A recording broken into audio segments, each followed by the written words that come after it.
खोलला मग दरवाजा, बसलो मग मरसडीत. चाबी लावली, गाडीला सेल्फ मारला व मग निघालो. तर मग गरम लागत होते, तर चालू केली मग AC. तर कसे आहात? तर आपण चाललो आज आपल्या वावरात. शेतीचे कामे चालू होतात आता. फक्त एक पावसाची वाट आहे.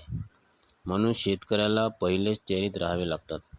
मग काही जमत नाही, सर्व गोष्टी वेळेवर तयार ठेवाव्या लागतात. मग गेलो कृषी केंद्र दुकानात, घेतले मग बियाणे पाहून तर चक्करच आला. काय घ्यायचे? बियाणाची व्हेरायटी खूप आहे. पराठीचे बियाणे बघितले, तुरी पण घेतल्या, सोयाबीन पण घेतले. इथे तर असं वाटत होतं जसं मॉलमध्येच आहो. खरंच हे शेतकऱ्याचं मॉल. सिद्ध ABCH 245 BT, बोलगाड, जय हो. खूप व्हेरायटी आहे पराठीमध्ये. फवारणीचे औषध, असे सर्व गोष्टी इथे होत्या. मग घेतले पूर्ण सामान.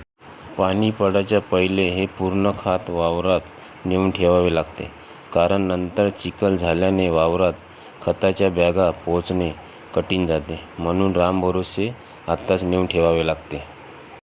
गोदामाचा एक चक्कर मारला, तर मग घेतले बियाणे, टाकून घेतले ट्रॉलीमध्ये.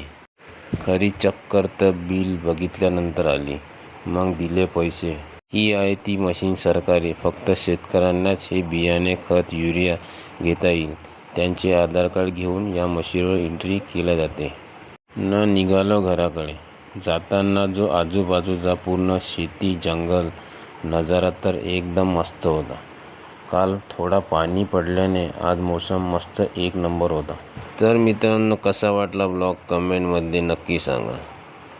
आपल्या चॅनलला सबस्क्राईब करा व अंगठ्याच्या चिन्हाच्या बटन दाबून विजय करा.